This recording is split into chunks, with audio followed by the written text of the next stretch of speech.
నాకు వంటలు వచ్చేవి కాదు, అమ్మ ఏమి నేర్పించలేదు. బ్రదర్తో వివాహం అయ్యాక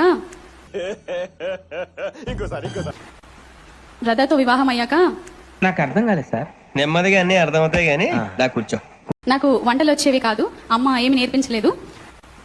బ్రదర్తో వివాహం అయ్యాక కనీసం ఇడ్లీ వేయడం కూడా రాదు. ఇడ్లీ పిండిని ఎలా కలుపుతారో, అది ఎంత క్వాంటిటీ వేయాలో కూడా తెలీదు. ఎలా నాకు చాలా కోపదారి మనిషిని మీకు తెలుసు. నేను చూడండి అక్కడ ఏముందో. అది వేశాను, అందులో వాటర్ కొన్ని వేయడం వల్ల ఇడ్లీలన్నీ మాడిపోయాయి. పాపం అలాగే తిన్నారు, చాలా బాగున్నాయి అని తిన్నారు. తర్వాత నేను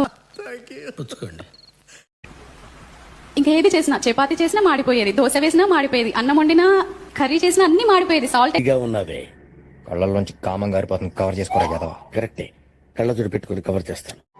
ఏం సరిపోయిపోయేది, కారం ఎక్కువైపోయి ఎలా ఉండేదంటే ఎలా ఉన్నా తినేసేవాళ్ళు. What hell is going on here? What do you think of this? నీ హైట్ కి నువ్వు మాట్లాడే మాటలకి ఏమైనా సంబంధం ఉందా? రివైండ్. ఇలా కాదు వంటలు అని చెప్పి ఎప్పుడైతే ఈ స్థుతి గురించి నాకు తెలిసిందో, యేసయ్యానికి స్తోత్రం, యేసయ్యానికి కృతజ్ఞతలు, కారం వేయడం యేసయ్యా స్తోత్రం, పిక్చర్ల గురించి వెంటనే కానీ లైవ్ లో ఇదే చూడటం, కలపడం, ఇలా చేసినప్పుడు ఎంత అద్భుతంగా ఉన్నాయంటే వంటలు. అబ్బా ఏం వాడకవయ్యా, అబ్బో బాగా వాడుతున్నావు కదా. నాలో ఉన్న క్రియేటివిటీ మొత్తం బయటికి తీస్తా, నా తడాకా చూపిస్తా. ఇప్పటిదాకా ఎన్ని పిల్లలు తిన్నావు చెప్పు? ఇప్పటిదాకా ఎన్ని పిల్లలు తిన్నావు? 20 పిల్లలు తిన్నాను ఏసయ్యా. అయ్యి బాబోయ్, పిచ్చి బాగా ముదిరిపోయిందిరా మీకు. ఎలుకలు కూడా తింటావా? ఎలుకలు తింటావా? తింటానయ్యా. ఎలుకలు కూడా తింటావు. మరి మనుషులు తినవా? తిన్నానయ్యా. మనుషులు తింటావా లేదా? తింటానయ్యా. ఎక్కడ? శ్మశానంలో తింటావా? శ్మశానంలో అవునేసయ్యా. శ్మశానంలో సమాధి చేసిన తర్వాత వెళ్ళి తుమ్ముకొని తింటావా నువ్వు? అవునేసయ్యా. అట్లా ఎంత మందిని తిన్నావు చెప్పు? ఎన్ని? 30-20 మందిని తిన్నాను. 30?